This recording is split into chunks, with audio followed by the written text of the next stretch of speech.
Buen día, doctor. Muy buenos días, José Ángel, muy buenos días, Sonia,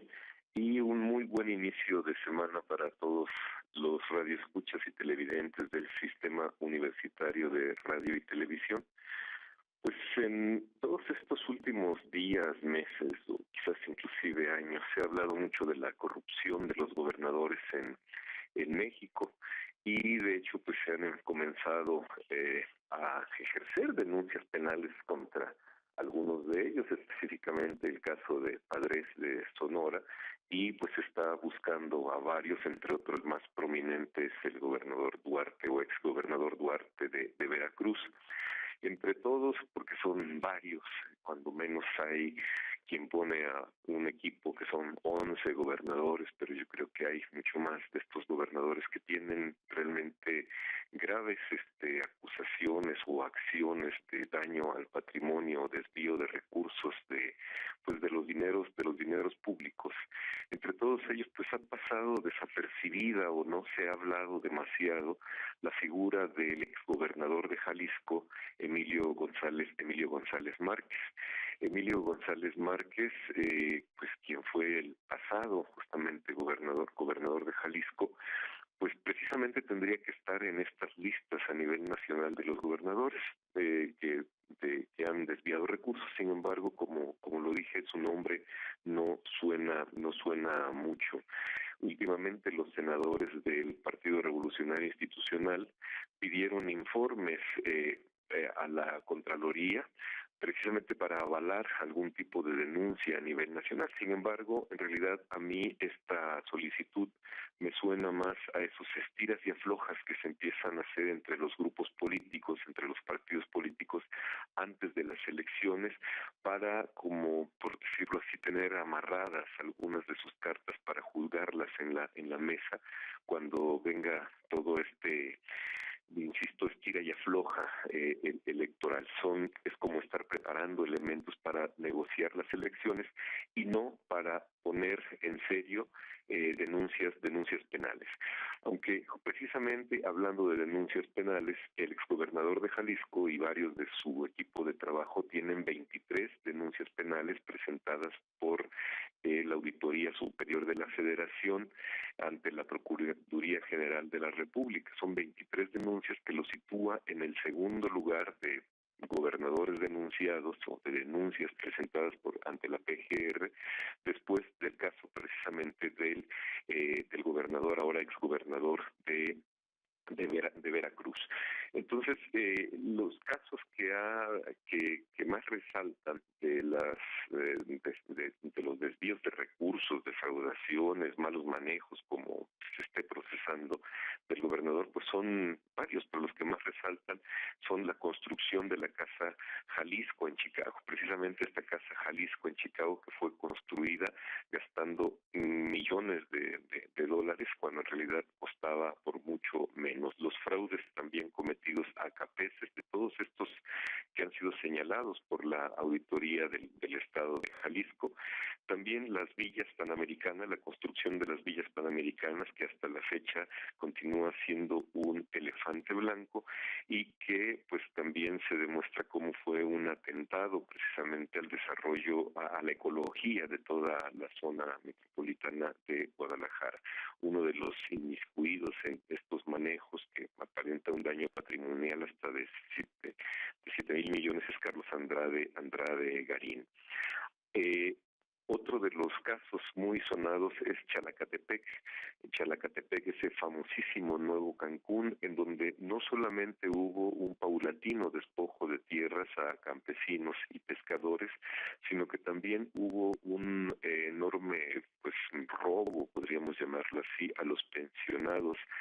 Por 90 millones, se les quita 90 millones de dólares de sus pensiones, y hay que recordar que todavía las pensiones del estado de Jalisco, de los burócratas de Jalisco, entre ellos sobre todo creo que es el grupo mayoritario de los profesores, no se han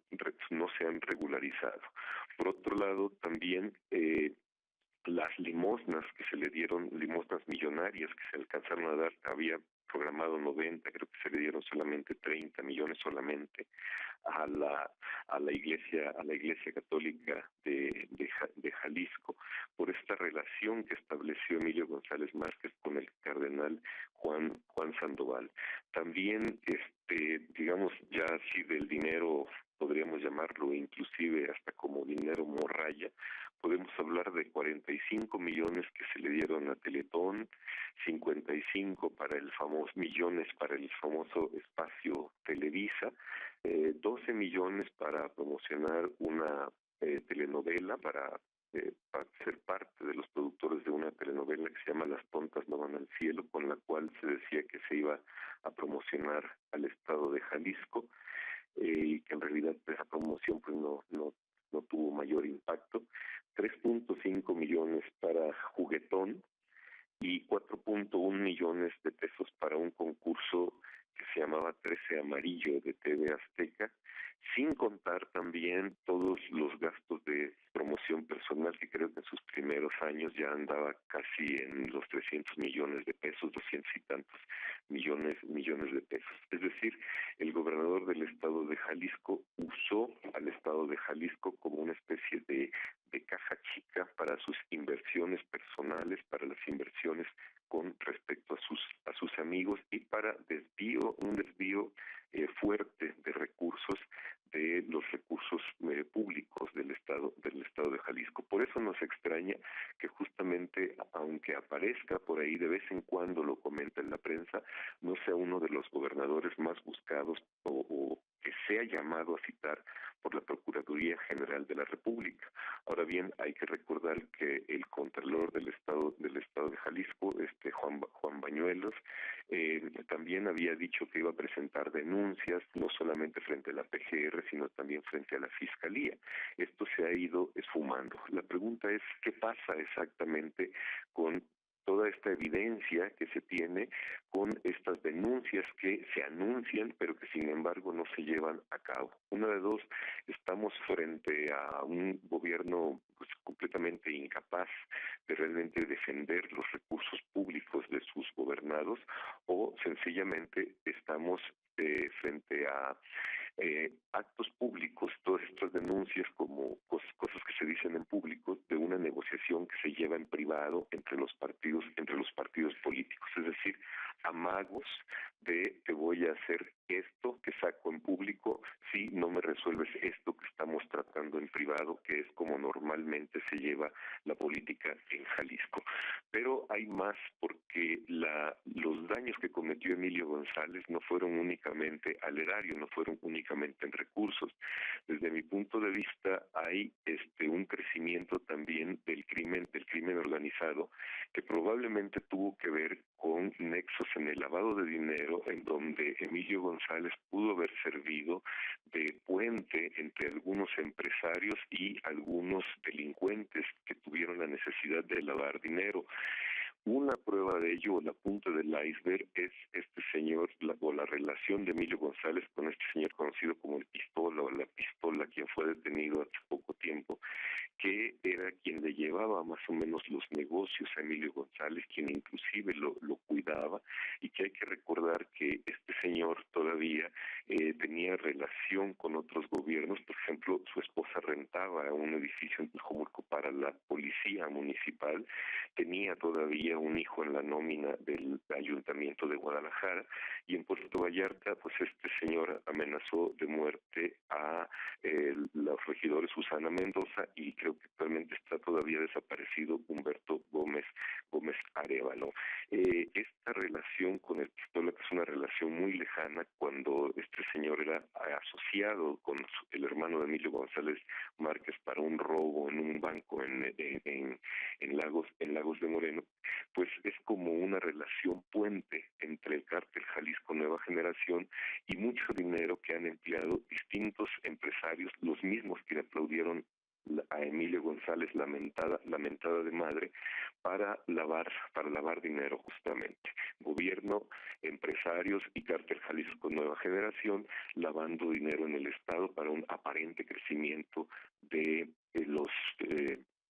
del capital privado en Jalisco. Habría que investigar también a todas estas personas, a todos estos empresarios que crecieron en el régimen bajo el gobierno de Emilio González Márquez. También hay un crecimiento, ya lo dije, pero hay que hacer énfasis, de las actividades del cártel Jalisco Nueva Generación, y con él una lucha por la plaza y un número de ejecutados y desaparecidos que a partir de ahí tuvo su mayor expresión, una especie de boom en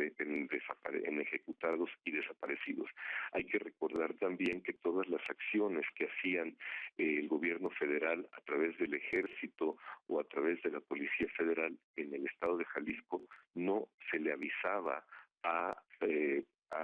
jefe de seguridad del estado de Jalisco, o no se le avisaba al mismo gobernador del estado de Jalisco, supongo que por temor de que esta información se fuera a filtrar a los criminales. Por algo lo hacían. También hay que recordar que en este sexenio hubo acusaciones serias de tráfico de niños a través del Consejo Estatal de la Familia. Este consejo operaba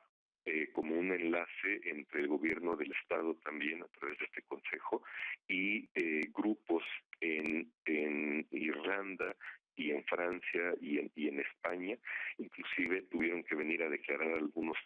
ya padres de estos niños que hicieron sus adopciones en Irlanda, porque estas adopciones no estaban poco claras. A partir de ahí salieron grupos, salieron asociaciones que reclamaban a esos niños que eran desaparecidos de los distintos albergues y al interior del estado, en donde nunca se llevaba un control de dónde estaban estos niños, de quiénes eran hijos, sino que se trataban simple y sencillamente como parte de un negocio.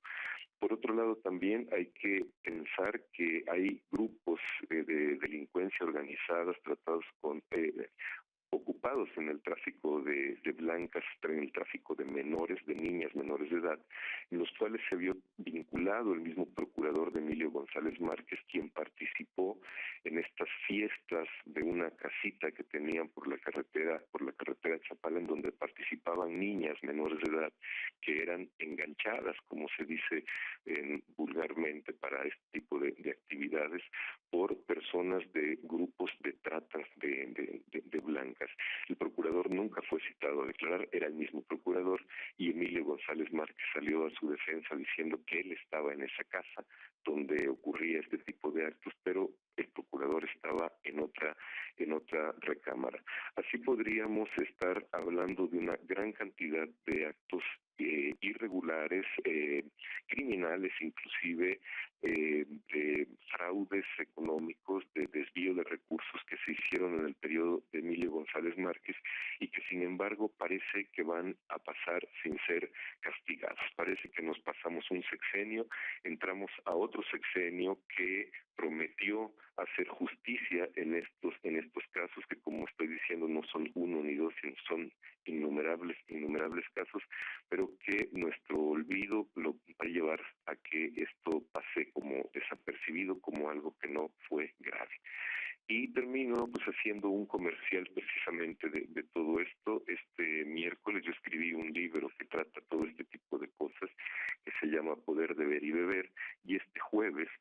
a las 19 horas en el Fondo de Cultura Económica, lo voy a presentar. Para quien quiera acompañarme en esa presentación, pues le voy a agradecer muchísimo, y ahí vamos a dar una radiografía de todo este sexenio de la corrupción que se nos va a ir sin